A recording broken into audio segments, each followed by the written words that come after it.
My name is Amelia Turner and I'm 45 years old. I live with my husband, Russell, a quiet, hard-working man, in a 2-story wooden house on the outskirts of Boise, Idaho. The house once belonged to my grandmother, Edith, who passed it down to me before moving into a nursing home 6 years ago. Every brick, every door in this house holds a piece of my childhood, where I learned to ride a bike, where I hid under the table when Grandma scolded my dad for spilling her homemade blueberry jam. It's not a mansion, nor is it a dream home by social media standards, but to me it's everything. We have a son, Caleb, 21 years old, a junior studying environmental science at a public university in Oregon. He's smart, kind, and our greatest pride. But to keep him in school, Russell and I have had to pinch every penny. No summer vacations, no fancy weekend dinners. Everything in our home runs on the principle, don't replace it unless it's beyond repair. Russell works at a small building supply store 15 minutes from home. The pay isn't high, but it's steady, and his boss is a decent man. I work at the front desk of a private clinic in town. It can get stressful, but I care about our elderly patients. Some drop by just to chat for a few minutes. We live simply, avoid unnecessary debt, and save what we can so Caleb won't need massive student loans. We're not wealthy, but we are at peace. One Wednesday afternoon, sunlight was pouring through the kitchen window, casting a warm glow on the tile floor as I sliced onions for stew. Then Russell's phone rang from the living room, breaking the calm. I heard him answer, followed by an odd, drawn-out silence. "What? Mom, slow down. What's wrong with Dad?" His voice cracked. I stopped mid-splice, the knife frozen on the cutting board. Russell stepped into the kitchen, pale, eyes distant. "They've gone bankrupt," he exhaled, his voice shaking. "They lost everything, the jewelry stores, the house, everything." I gripped the towel in my hand, my heart sinking. What are they going to do now? "They want to come stay with us. Just for a little while, until they figure things out." I didn't answer right away. I thought about Caleb, about the tuition bill coming up, about the nights Russell and I spent going over electric bills, figuring out what we could delay for just one more week. And now, his parents, who had never hidden their disdain for how modestly we lived, wanted to move in? Russell looked at me, guilt and anxiety in his eyes. "I haven't said yes. This is your house, Amelia. I wouldn't bring them in without asking you first." I stayed silent for a moment. In my mind, I saw Grandma knitting by the window, Caleb napping on the couch after school. I swallowed my unease. "All right," I said slowly. "They can come. But this isn't a hotel, and they need to understand, it's temporary." Russell let out a relieved breath, but I knew, from that moment on, our peace would never be the same again. A week after that fateful call, my quiet Saturday morning began with the loud honk of a moving truck in front of the house. I stood frozen behind the living room curtain, watching as 2 massive trucks pulled into the driveway like they were unloading at a weekend resort. No one had warned us about how much stuff they'd bring. I looked at Russell, frantically directing the drivers, my eyes full of questions. He tried to smile, but I could tell he was just as panicked as I was. Their sleek black SUV parked at the curb, and out stepped my in-laws, Gerald and Patricia Turner, as if they were arriving at a luxury resort. Patricia, wearing a cream silk outfit, oversized sunglasses, and a heavy cloud of perfume, approached and kissed my cheek like some formal ritual. "Dear Amelia," she said, "thank you for welcoming us. It's been tough leaving behind our penthouse." I forced a smile. "Well, welcome to reality." Gerald, once the owner of 3 upscale jewelry stores in Arizona, walked in like he was inspecting a new investment. His eyes scanned our home, frowning at our faded dining set and the worn reading chair I'd used for years. "Cozy enough," he muttered, though his face said otherwise. Before I could react, a crew of movers began unloading box after box, labeled Italian crystal, artwork, and handle with care, sterling silver. A massive leather armchair, a walnut wine cabinet, even a grand piano took over our modest living room. I was stunned. "Russell," I whispered, "this was supposed to be temporary, right? Why are they bringing their entire house?" He pulled me aside. eyes darting toward the growing mountain of boxes. I don't know. I thought they'd bring just the essentials. I let out a bitter chuckle, my voice low and edged. Their essentials looked like a boutique furniture showroom. By noon, the ground floor of my home had transformed into a compact luxury gallery. My floral paintings were replaced with gold-scented abstract art, my simple vases pushed aside for expensive Chinese porcelain that Patricia claimed were non-negotiable. I realized then, we hadn't just let them into our house, we'd let them take it over. That evening, as I brought the salad to the table, I caught Gerald pulling a bottle of red wine from a wooden case. The label was one I recognized, costing more than my entire week's salary. Patricia was setting out bone china plates, the kind used for formal dinner parties. They acted as if they were re-establishing their domain. And I, the legal homeowner, was quietly being pushed out of the picture. Russell sat down next to me, gently taking my hand under the table. I could see the confusion and guilt in his eyes, but I also saw something else. If we didn't set boundaries soon, this temporary stay would become permanent. "Don't worry, Amelia," Russell whispered. "I'll talk to them tomorrow. This won't go any further." I nodded, though I didn't fully believe it, because in my own home, I was starting to feel like a stranger. And I knew this was just the beginning. I began noticing something off just 3 days after Gerald and Patricia moved in. What seemed like harmless habits at first gradually turned into a subtle occupation. The kitchen had once been my haven. I loved its neatness, the rhythmic sound of chopping vegetables each morning as I made breakfast for Russell. But now, every time I walked in, Patricia was already there, wearing her long silk robe, holding a cup of Earl Grey tea, and giving me a frosty look like I had trespassed into restricted territory. "Amelia," she'd say, stirring her tea as if lecturing a child, "you should really try extra virgin olive oil imported from Tuscany. The one you're using smells a bit too... local?" I bit my lip. "We buy that at the nearby supermarket. It's affordable and still good." She smiled, thin as paper. "Oh, of course. Everyone has their own standards." That was just the beginning. That evening, I made our usual vegetable stew, the kind Russell always said felt like a hug after a long day. But the moment I placed the pot on the table, Gerald raised his eyebrows like I had just insulted him. "This is... the main course?" He glanced at Russell, then back at me, as if waiting for an explanation. "No Angus beef? Not even some chuck roast?" Patricia set down her spoon. "Darling, she's trying," she said, though her tone was laced with sarcasm. "Not everyone was raised on weekly lamb chops like you." Russell took a spoonful of vegetables, staying quiet. I swallowed hard, feeling like I was being judged in my own kitchen. In the days that followed, meals turned into a quiet battlefield. I cooked our way, budget-friendly, nutritious. But Gerald and Patricia constantly refused to eat, or took a few bites before getting up to order takeout from the upscale Italian place in town. When I asked about the bill, they simply replied, "Just count it as part of living expenses." One day I discovered that Patricia had secretly written a grocery list and left it on the kitchen counter. On it were names I'd only ever heard on high-end cooking shows: French butter, wild-caught Alaskan salmon, imported cheeses. The list spanned nearly 3 pages, written in meticulous script like a piece of calligraphy. At the bottom she had written, "We can't live off cheap food forever." Russell grimaced when he saw it. "I'll talk to them," he promised. But I knew. He was caught between two sides. The pressure kept mounting. My fridge, once stocked with milk, eggs, vegetables, and a few frozen meals, was now packed with expensive items I had no idea how to cook. The top shelves were filled with food meant solely for Gerald and Patricia. What remained, for me and Russell, barely fit a couple of sandwiches and cheap grocery store salads. I started cooking 2 separate dinners each night, one for them, one for us. Russell protested but eventually stayed silent, watching me quietly wash 2 sets of pots and pans each night under the dim kitchen light.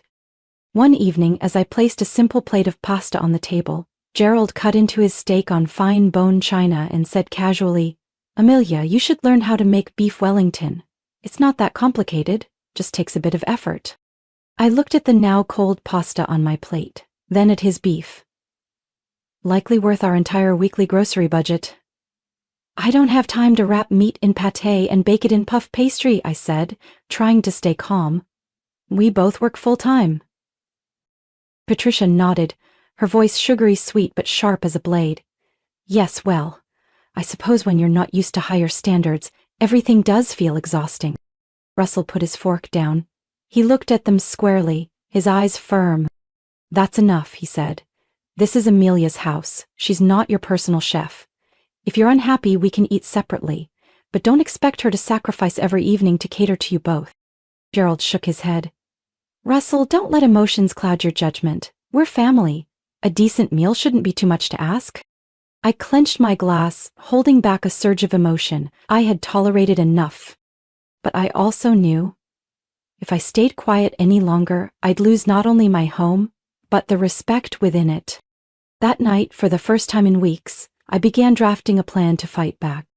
Less than a month after Gerald and Patricia moved in, I realized that every ounce of patience I had was being drained, bill by bill. I sat at the kitchen table, facing a pile of papers, utility bills, grocery receipts, and unexpected charges I was never consulted on. Last month's total spending was nearly double our usual. My heart sank as I stared at the numbers. All those Kobe beef dinners, imported tuna from Japan, and cases of Burgundy wine now sitting in our new wine cabinet had been charged against the budget Russell and I had set aside for Caleb's college. Patricia continued taking long hot baths 3 times a day, always surrounded by fresh flowers and mineral salts she had me buy from a high-end skincare store downtown. Gerald liked to keep the AC at 65 degrees all day, even when he was the only one home sitting in his favorite leather chair. Russell and I hardly ate together anymore. Not because we were upset with each other, but because the kitchen had become a private restaurant for 2 demanding guests. Our quiet evenings of soup and toast were now replaced by the clink of cutlery on china, complaints about meat temperatures, and judgmental stares whenever I served anything below standard. One night, as I sat down with a plate of salad and an egg sandwich, Patricia looked at Russell and said, as if I wasn't even there, Russell, maybe it's time to rethink the budget. Your wife's, dinner looks like something from summer camp. I put my fork down, trying hard not to get up right then and there. Gerald pulled out his phone, tapping away before saying, I'm ordering from that French place my friend owns. Amelia, you should try the duck à l'orange. Eating like that, he gestured to my plate, makes it look like you're on a bankruptcy diet. Russell didn't say a word, but I saw his fist clench under the table. The breaking point came on Friday afternoon, right after I got home from a long shift at the clinic. I hadn't even changed clothes when Patricia met me at the door, holding a glossy receipt from a high-end fashion boutique in Seattle. I just found the most beautiful cashmere coat, she said, practically beaming. It's 20% off. What a rare opportunity. I looked at the total, $1,280. You want me to pay for this? I asked, my throat dry. Patricia chuckled. Not now. Caleb still has that college fund, right? He can take out more loans. All kids do nowadays. But me, I'm not young enough to wait for the next sale. I stood frozen. A wave of disbelief and fury surged through me like a tsunami. No, I said slowly, each word pressed down with force. I will not let you take a single cent from my son's college fund. Gerald appeared in the hallway, arms crossed. Why so dramatic, Amelia? We're family. Family helps each other in hard times. I turned to him, my eyes no longer avoiding his. Help doesn't mean suffocation. Russell stepped in, his face flushed red after hearing what had just been said. Please don't bring this up again, he said, voice taut with anger. Caleb's tuition is off limits. That's his future. Patricia rolled her eyes, then crossed her arms like she'd just been insulted. I didn't think my son would let his wife dominate him like this. Gerald nodded, voice low and edged with warning. Russell, if you let this continue, it won't just be family who hears about it. Maybe the whole community will learn how you mistreat your own parents. I stepped forward. My voice was no longer shaky. Then go ahead, Gerald. Tell the whole world that my husband and I refused to let his parents waste their grandson's college money. Let's see whose side people take. Silence fell across the entire house. For the first time, I saw pride in Russell's eyes, even though his face remained tense.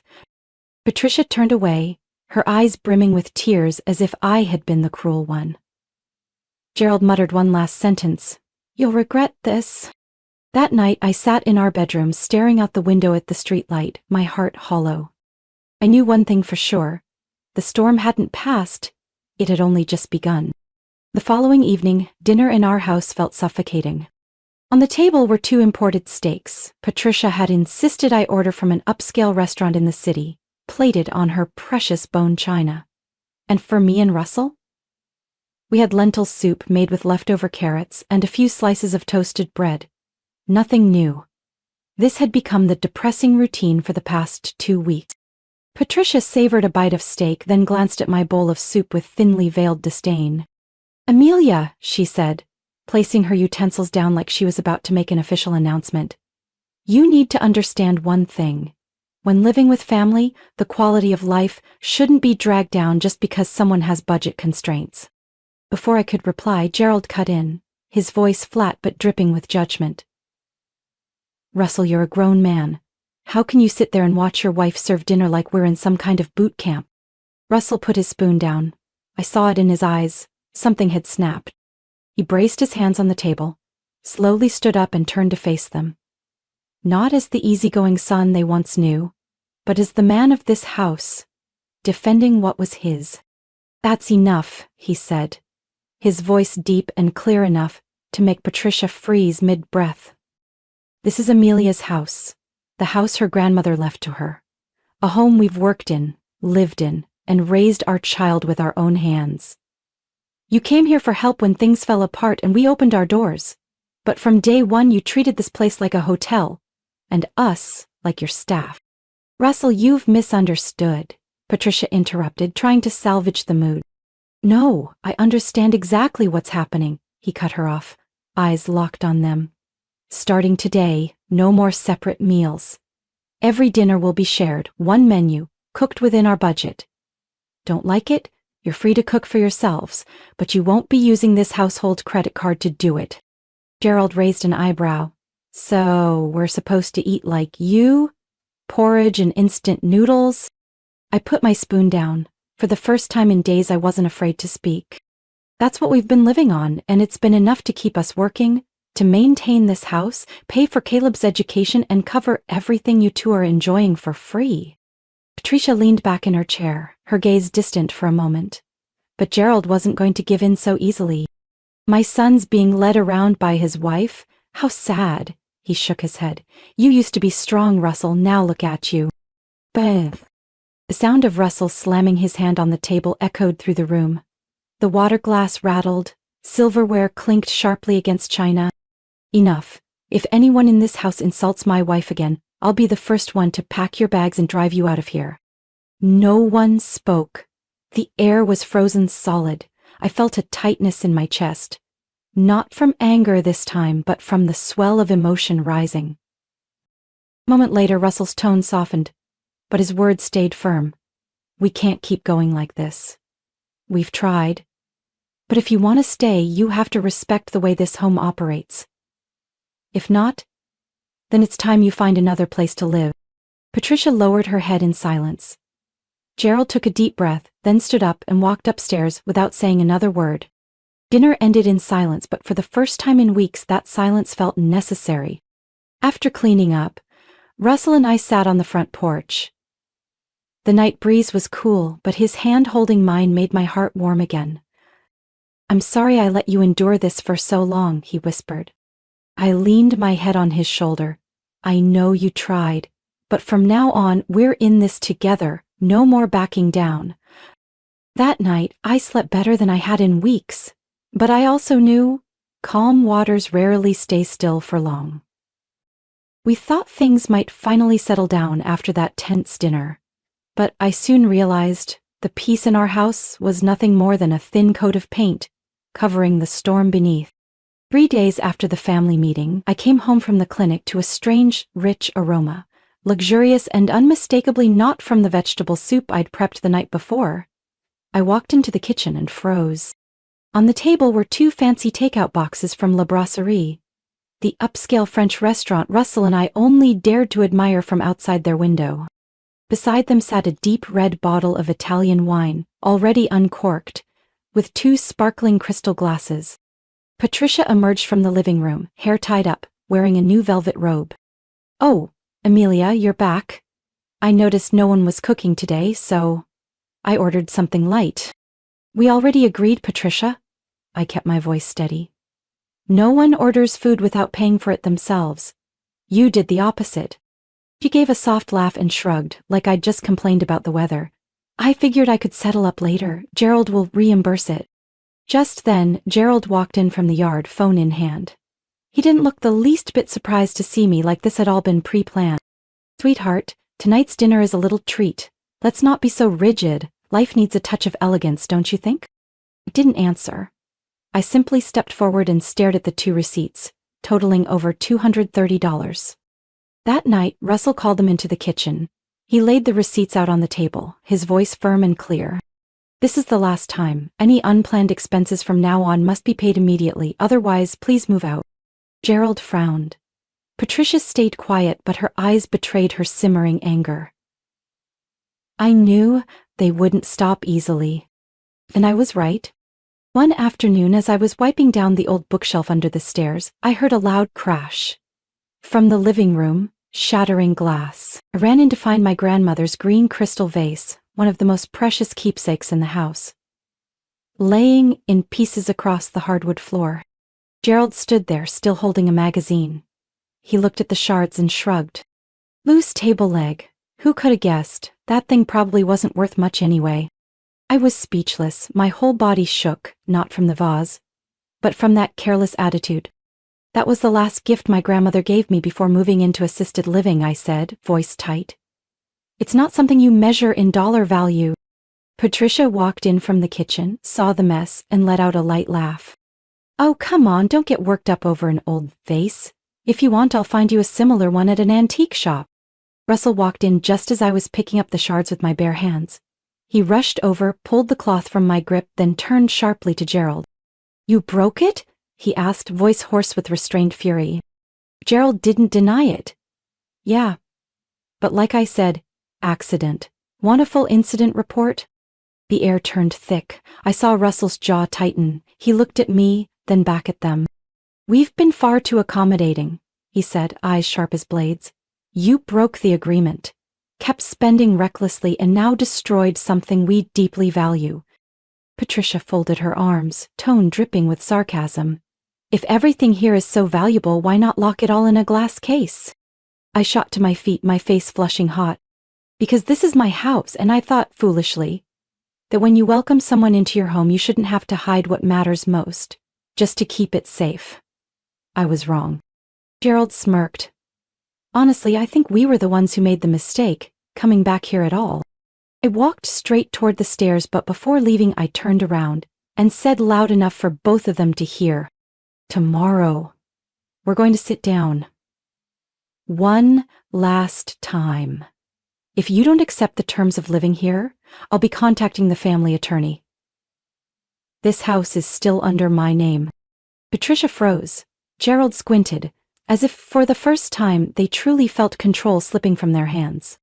That evening I took the old photo of my grandmother down from the wall and placed it on the nightstand.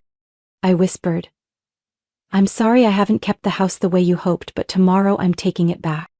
And I knew just one more step and I could reclaim the peace we had lost. That night, after sweeping up the shattered remains of the vase Grandma left me, I sat alone in the bedroom, the warm glow from the bedside lamp lighting up the old photo of me and Grandma Edith on the front porch. She was over 80 years old now, living in a nursing home north of Spokane, but I knew, even in her old age, her mind was sharper than anyone I'd ever met. I picked up the phone, hesitated for a moment, then dialed. She picked up after 3 rings. "My sweet Amelia, is everything okay?" Her voice was gentle but alert. She always knew when something was wrong, even before I said a word. I started crying. Not sobbing, not shouting, but quiet tears that finally released the burden I had carried for too long. I told her everything. From the divided meals, the condescending tone, to how Gerald broke the keepsake vase without a hint of remorse. She listened in silence, only murmuring a soft every now and then. When I finished, I choked out, I don't know what to do anymore, Grandma. After a pause, her voice came through. No longer the gentle tone I knew, but the voice of a woman who once ran a full farm and raised 5 children during the Depression. Then it's time for me to come back. I won't let you stand alone against 2 grown adults acting like children. I'll be on the first bus tomorrow. But Grandma, the nursing home, the doctor said... I hesitated. The doctor said I need peace and quiet, not helplessness. Right now, the most peaceful thing for my heart is to protect my granddaughter. I couldn't speak.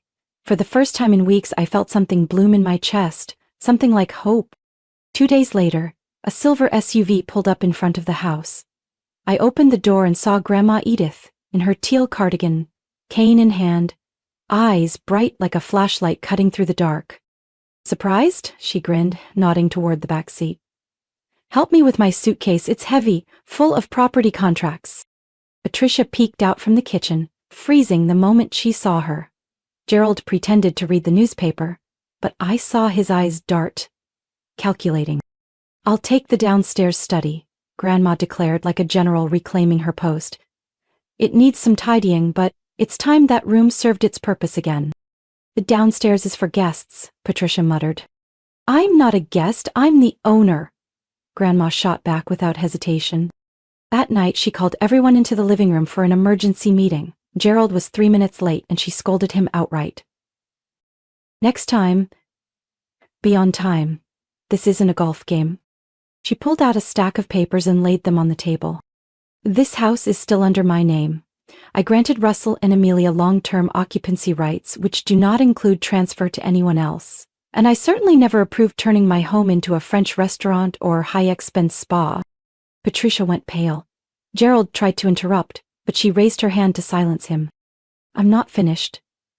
Starting today, if you wish to stay, each of you will pay reasonable rent, $2,000 per person, per month. If you don't agree, please find alternative housing within 10 days.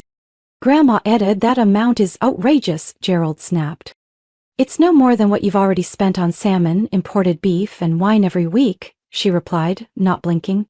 The room went quiet. And if you do stay, she continued, you'll assist me, take me to appointments, help with meals, and clean the downstairs.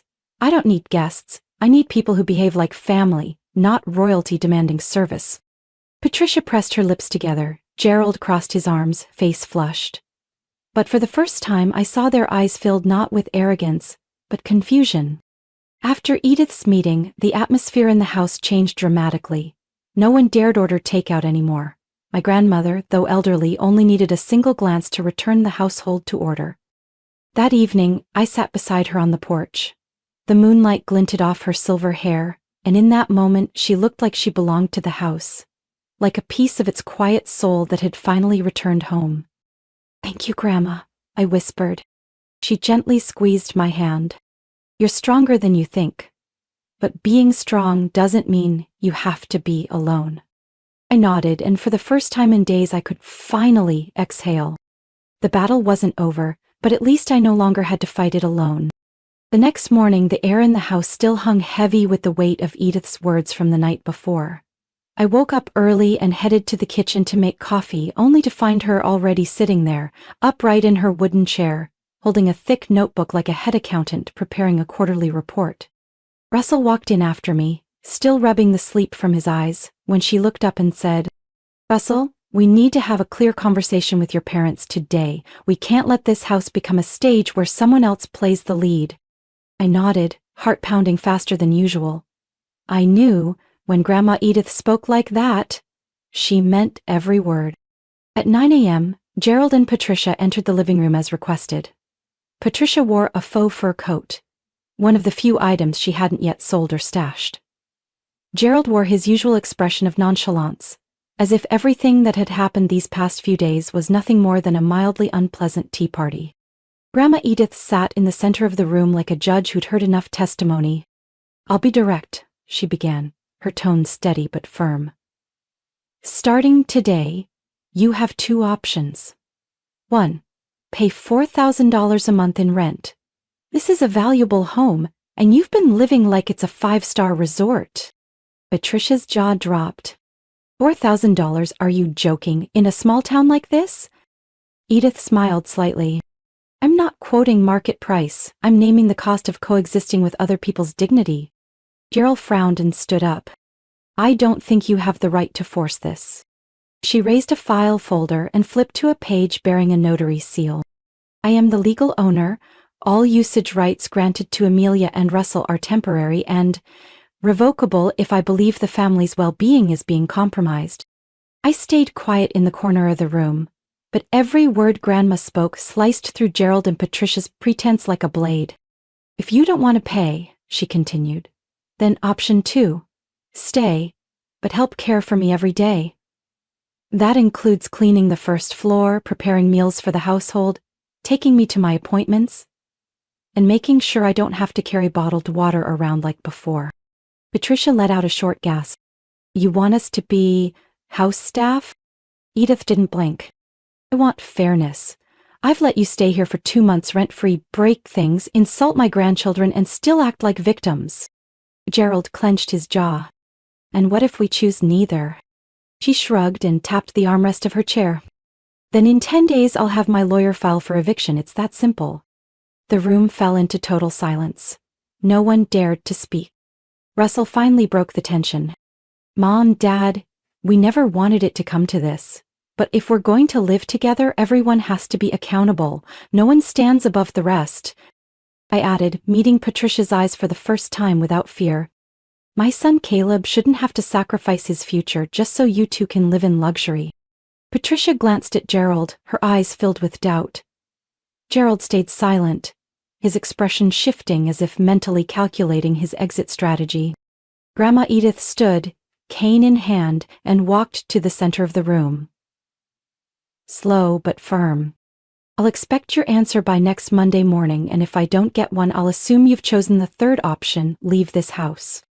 She turned and walked away, leaving behind a chilling silence. I could hear the clock ticking on the wall, counting down the final days for our uninvited guests. That night, Russell and I sat on the porch, our fingers laced together. The house was eerily quiet. No complaints, no takeout aromas, no high heels clacking on hardwood. I rested my head on his shoulder. What do you think they'll do? Russell sighed. I'm not sure, but this time they know they can't push us around. I let out a faint laugh, though my chest was still tight.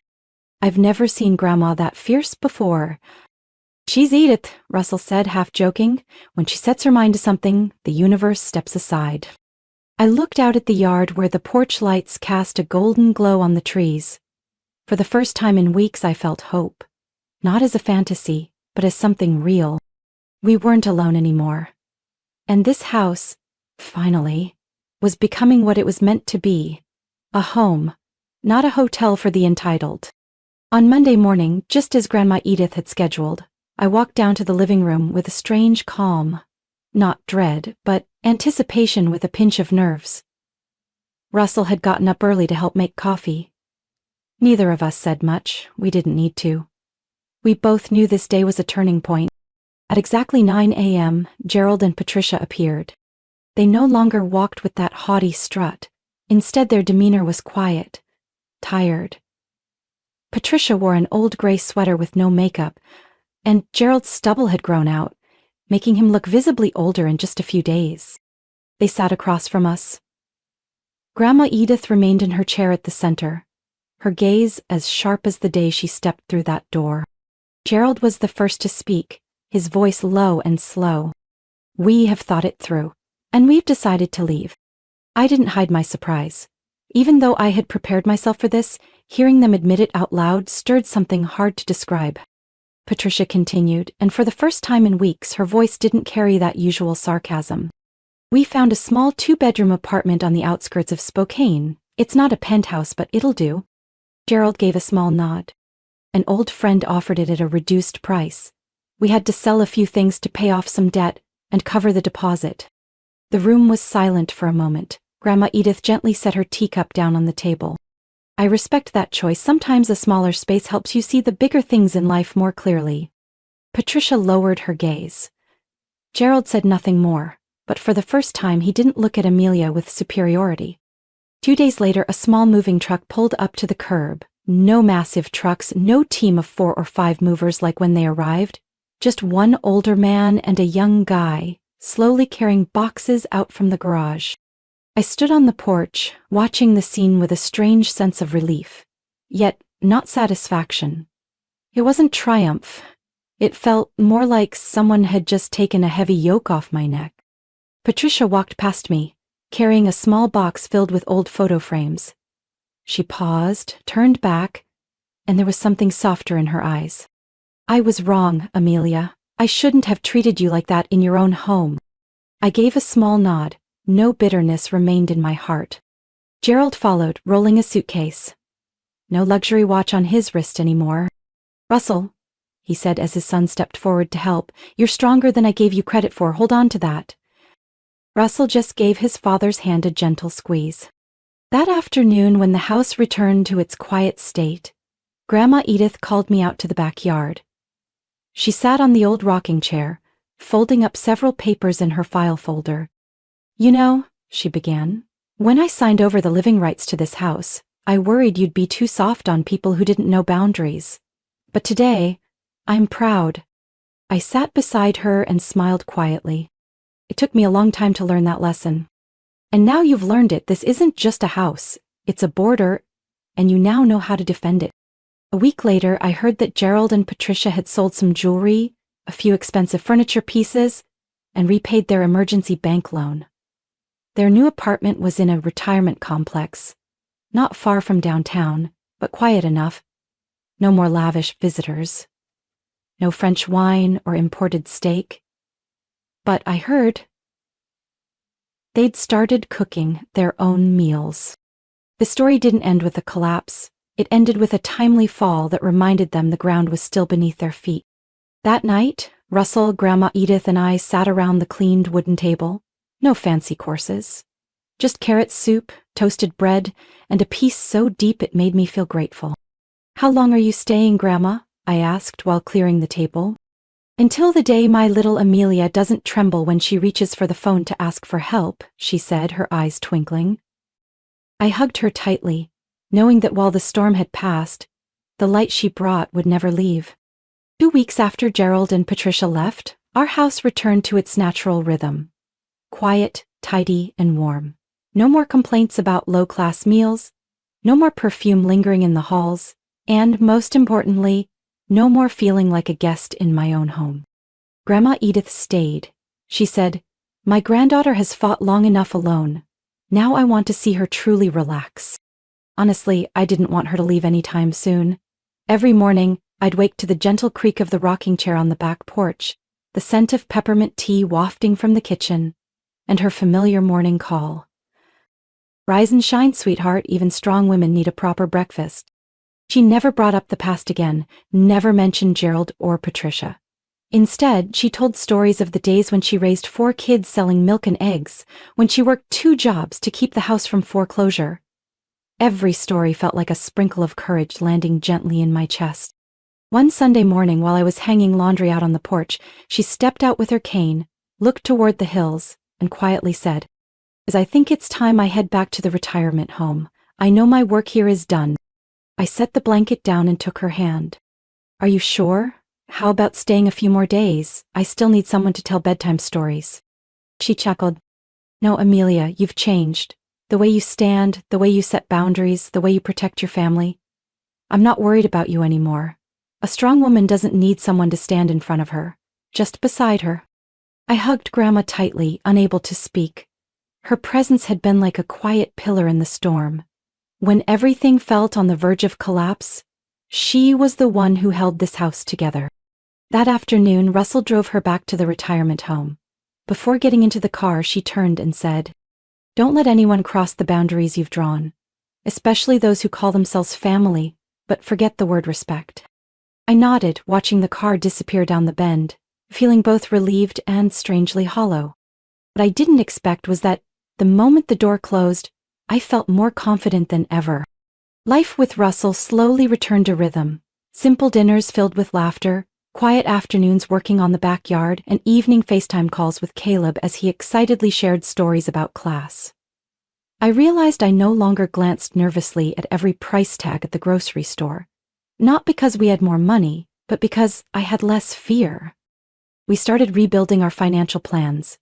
All the unnecessary spending caused by Gerald and Patricia was cut, and our budget began to recover. Russell even joked, "I think we might save enough to fix the front porch, so you can sit there and tell stories to our grandkids someday." I smiled, but my throat tightened. Because he was right. I had reclaimed our future. Not through screaming matches, but through quiet resolve. One day I received a postcard, no return address, but I instantly recognized the handwriting. "Thank you for showing us the limits of kindness. We're learning to stand on our own. Hopefully one day we can visit without bringing baggage, both literal and emotional." I placed the card on the bookshelf beside Grandma's photo. Maybe they hadn't changed entirely, but admitting fault was already a step forward. That evening, I sat on the porch watching the moon rise, one hand holding a book, the other wrapped around Russell's shoulder. I whispered, "Do you think we've changed?" Russell turned to me. "Yes, but in the way I've always hoped we would." I nodded. And I understood. If there was one lesson I had taken from these trying months, it was this. No one can protect you better than you can protect yourself. And once you're steady on your own feet, you're strong enough to protect those you love. Amela's story is a powerful reminder that kindness must have limits, and silence, when prolonged, only invites others to overstep. In real life, many have experienced being taken advantage of by their own family under the guise of hospitality and patience. But when we find the courage to say no, to defend our values and protect those we love, it's not selfish, it's growth. Because no one can stand up for us better than we can. What do you think of how Amelia Russell handled the situation? What would you do if you were in their shoes? Leave your thoughts in the comments and don't forget to follow the channel for more heartfelt family stories.